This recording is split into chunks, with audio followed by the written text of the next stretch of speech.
po sa inyong lahat at welcome sa Tate TV. Ako po si Cristeta Cantos Asuncion, ang Area Manager ng Northwest Luzon, and I will be your host for today. Andito po tayo ngayon sa Binmaley, Pangasinan upang pag-usapan kung paano kumita sa pag-aalaga ng malaga o rabbit fish. Ano nga po ba itong rabbit fish o malaga at bakit isa ito sa magandang alagaan na isda?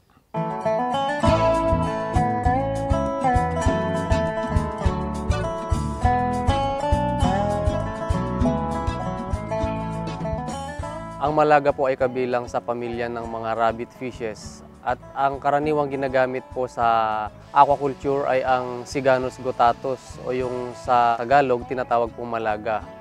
Isa po ito sa mga magandang isdang alagaan sa aquaculture sapagkat ang market po nito ay siguradong meron sa ating bansa at tayo ay nag-export na rin po ngayon. Isa pa, marami po tayong mga fingerlings o mga similya na makukuha lamang po sa lahat ng baybayin sa buong bansa. Pangalawa, meron na po tayong available na feeds na nasa market. Ito po yung Tate Siganid feeds. At isa pa, madali lamang po itong alagaan at meron na pong mga existing na mga pamamaraan kung paano po ito pinalalaki sa fish pan man o sa fish cage.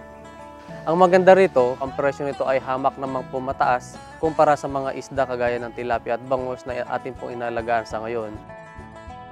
Maganda pala talagang alagaan itong rabbit fish o itong malaga. Unang-una, available ang similya nito sa wild at sa hatchery. Pangalawa, kokonti pa ang supply nito sa merkado kung kaya't higit na mas mataas ang presyo nito kumpara sa bangus. Paano nga ba talaga alagaan itong rabbit fish or malaga? Usually kasi ang pan prep talaga, ang unang-una talaga dyan, yung dinadry up yung fish pan. Mas maganda kasi kung dinadry up mo siya, yung parang masasun dry siya ng mga 2 to 3 days, yun ang napakaganda talaga na preparation doon. Tapos palagyan ng lason, tapos after 1 day lang okay na yun, papasukan na namin ng tubig.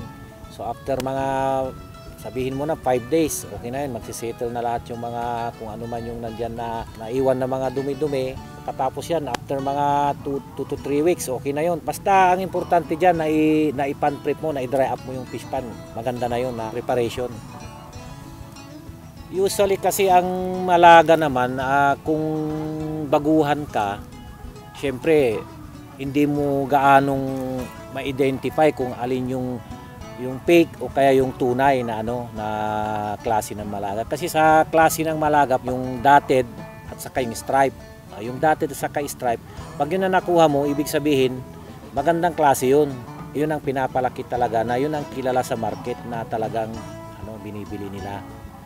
Pag sabihin mo na napalaki mo yun, yung mga ganong similya, napalaki mo na ng mga phosphorus size, maganda yung area na pinaglagyan niya, automatic yan, halos 99% na yung survival niyan. Madali lamang naman pala ang alagaan ang malaga. Una, kailangan lamang na pumili ng tamang lokasyon, prepara ng maayos ang ating mga fish ponds, pumili ng maganda at mataas na kalidad ng similya at maingat na i-stock ito sa ating mga palaisdaan. Subalit ano nga ba ang nutrisyon na kailangan nila at ano ang katangian ng patuka na dapat nating ibigay sa ating mga alagang malaga?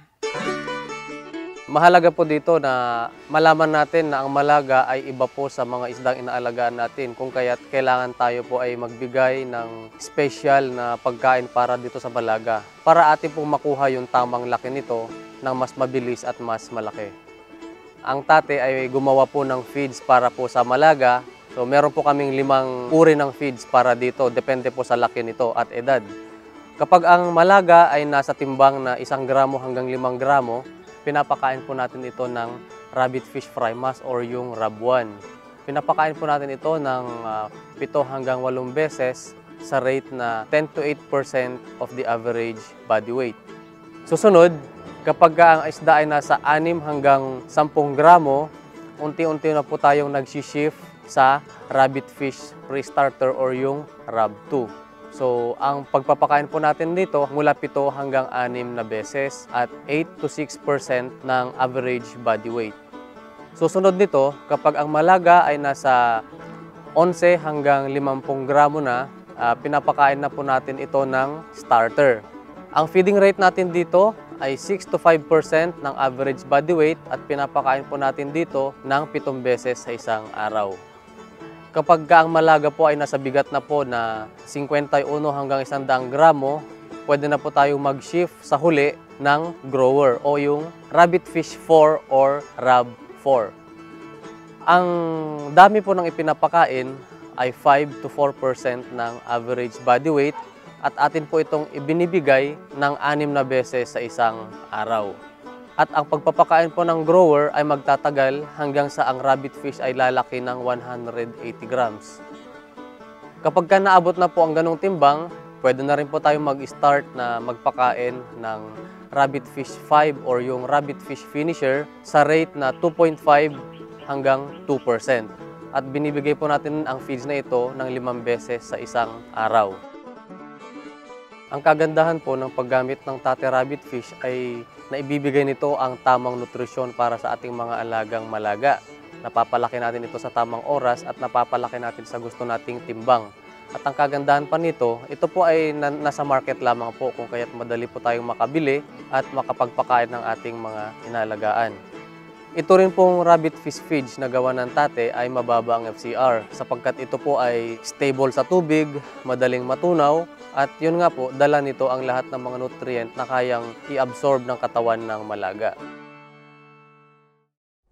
Maganda nga po talaga at mainam na pagkakitaan ng pag-aalaga ng malaga sapagkat kung titingnan ninyo, sa isang ektaryang palaisdaan na hinuhulugan po ng 7,000 hanggang 10,000 malaga fingerlings, tayo po ay gagastos ng mga mahigit 110,000 piso. Kapag tayo naman po ay nag-harvest, maaari po tayong makakuha ng mahigit 1 tonelada or 1.2 tons na ang size ay 200 grams. At kapag po ito ay nabenta natin sa farm gate price na 250 pesos per kilo, tayo po ay maaaring kumita ng malinis-linis na 204,000 pesos. Kung gusto naman po nating mag-alaga sa fish cages, maaari po tayong magsimula sa maliit lamang na size. Ito po yung 5x5x5 na fish cage. Ang magagastos po natin sa pagko-construct ng cage na ito ay aabot po sa mahigit 4,000 piso. Kung tayo ay mag-aalaga, lalagyan po natin ito ng mga 5,000 pirasong malaga. At ang magagastos po natin sa pagpapalaki nito ay aabot ng kulang-kulang na 90,000 pesos. Kapag naman po tayo ay nakapag-harvest, hihigit po sa 700 kilo ang ating pong ma-harvest sa size na 200 grams. At kapag ito po ay ating nabenta, maaari po tayong kumita ng malinis na 90,000 pesos sa isang crop lamang. Bukod sa malaki ang kita, ang market po ng malaga ay laganap sa buong bansa. In fact, tayo po ay nakakapag-export na taon-taon ng malaga sa ibang bansa. At ang number 1 na consumer po ng malaga ay mga kapatid din po nating mga Pilipino sa iba't ibang bansa. Kung kaya naman po, napakainam po na pasukin ang pag-aalaga ng malaga dahil sa lumalaki nga pong market nito at malaking kita kapag tayo ay nagnegosyo.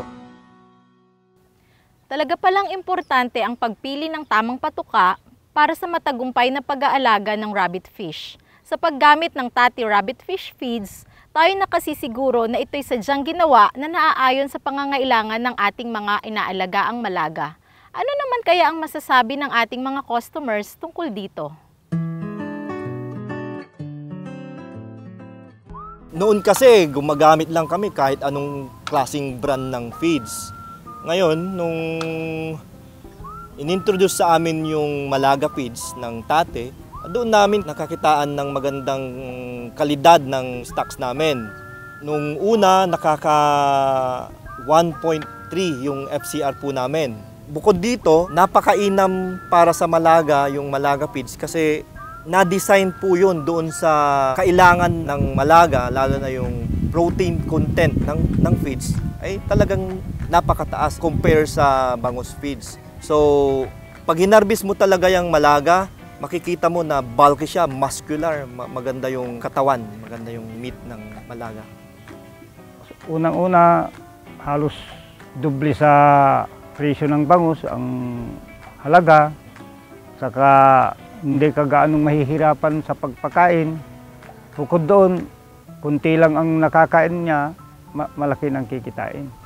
Kunting feeds lang ang naipapakain, malaki nang kita. Kung sino man yung mga gustong mag-alaga ng malaga, subukan nyo, talagang malaking kikitahin natin. Kung napalaki natin, talagang kikita tayo ng husto. At saka yung ipapakain natin, itong tati, maganda, napakaganda ng quality kung ipapakain. Madaling lumaki yung malaga. Maraming salamat po sa patuloy niyong pagsubaybay sa Tate TV. Sana po ay marami kayong natutunan sa episode natin ngayon. Para po sa inyong mga katanungan, maaari po ninyong ipadala sa email, text, o sa mga social media networks na inyong makikita sa inyong mga TV screens. Muli, ako po si Cristeta C. Asuncion na nag-iiwan sa inyo ng isang magandang araw.